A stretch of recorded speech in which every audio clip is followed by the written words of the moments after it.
오늘도 주님과 동행하시면서 또 새롭게 하나님의 은혜와 하나님의 사랑이 경험되어지는 복된 날 되시기를 예수님의 이름으로 축복합니다.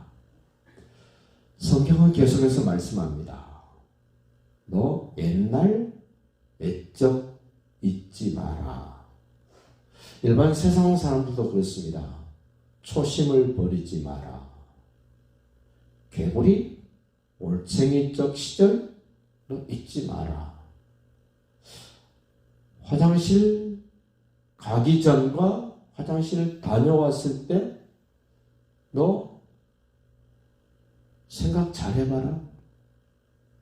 그와 같은 얘기를 오늘 하나님이 너 하나님 잊어버리지 마. 너 하나님 없이 살다가 망한 사람들처럼 너 되지 마.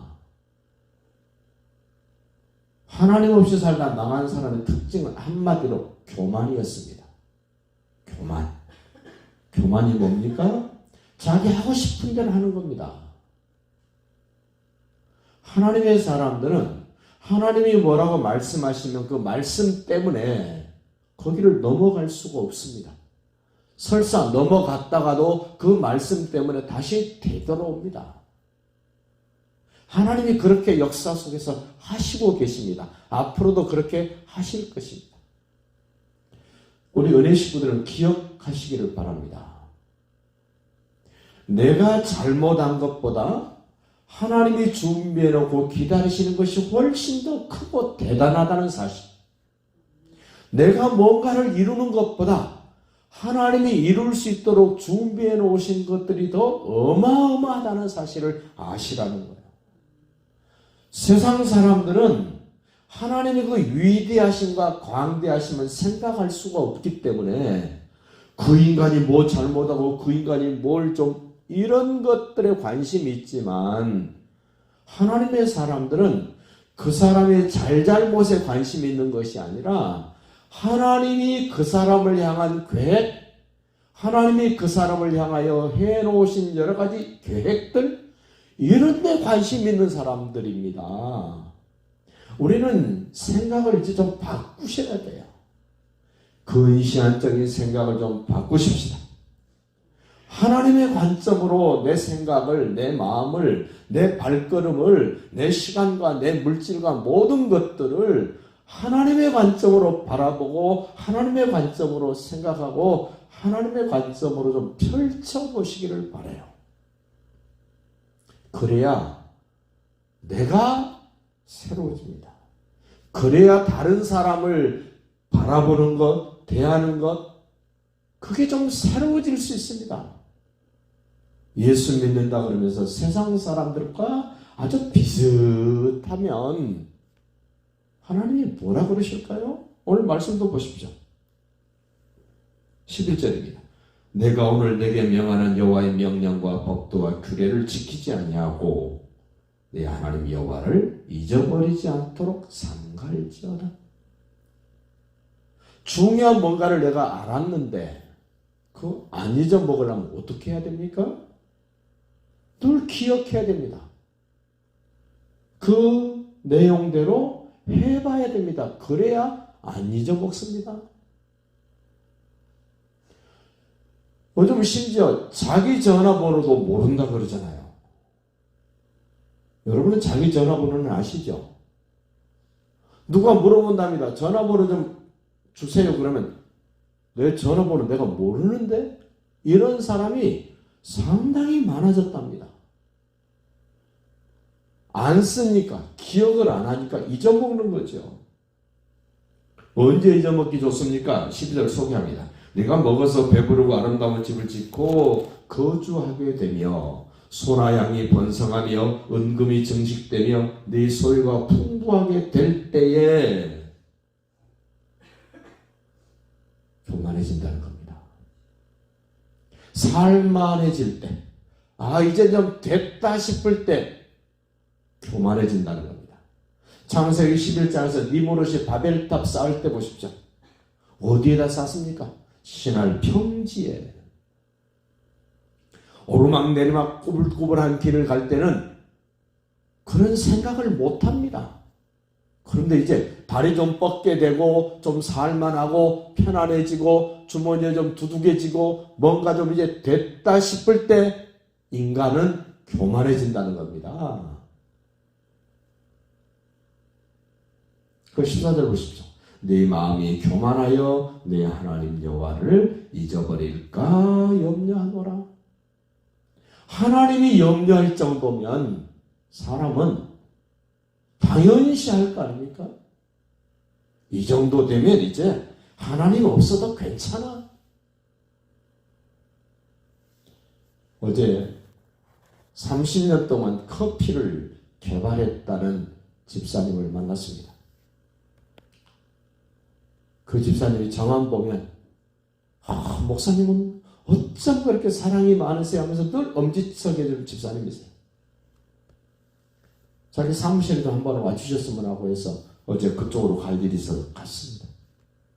근데 그 집사님이 사랑의 교회 초창기 멤버셨던 거예요. 오카노 목사님이 사랑의 교회를 시작할 때는 은평교회로 시작을 했답니다. 처음 들었어요. 그 사랑의 교회가, 은평교회가 사랑의 교회로 바뀌면서 지금의 사랑의 교회가 될 수 있는 비하인드 스토리 아주 중요한 하나를 저한테 얘기해 주시더라고요.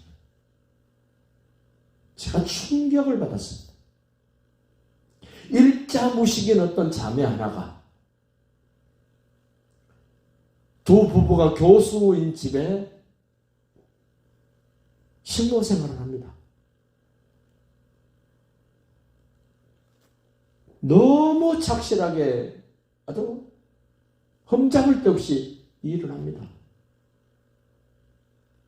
그런데 이 자매가 어느 날 그 두 부부 교수에게 이야기를 합니다. 제 일요일 날 교회 좀 갔다 오면 안 되겠습니까? 그런데 기꺼이 갔다 오라고. 그 교회가 은평교회인 거예요. 근데 그 자매가 하나님께 뭘 드리고 싶은데 없는 거예요. 헌금을 드리고 싶은데. 자기 노트에다가 이렇게 드리겠습니다라는 걸 빼곡히 적어놓고 그걸 실천하는 거예요. 근데 어느 날 그 자매가 병이 듭니다. 그래서 죽어요. 식모로 살던 그 집에서 죽습니다. 근데 오카노 목사님이 살아있을 때 그 집에 신방을 갔답니다. 갔는데 그 성도가 그러더래요. 여기가 제 집이 아니고요. 저는 이 집의 식모입니다. 그래 목사님이 신방을 갔는데 안으로 들어가지 못하고 밖에서 이야기하고 기도해주고 하셨대요. 근데 그 자매가 죽은 거예요.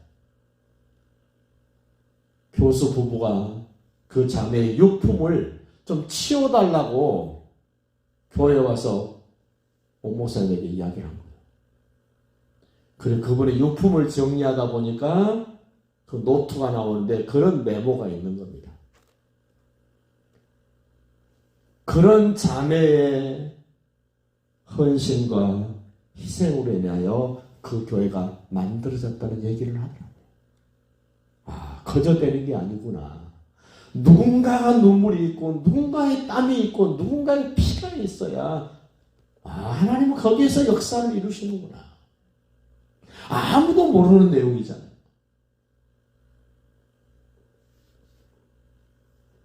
많아졌을 때, 살만했을 때 너 조심해라.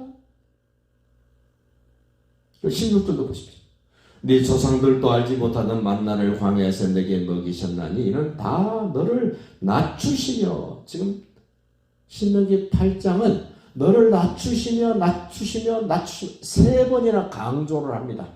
네가 광야를 걷게 되는 것, 만나를 먹게 되는 것, 반석에 물을 마시게 되는 것, 옷이 해지지 않는 것, 신발이 터지지 않는 것, 다 뭐 때문이냐? 너를 낮추기 위해서였어.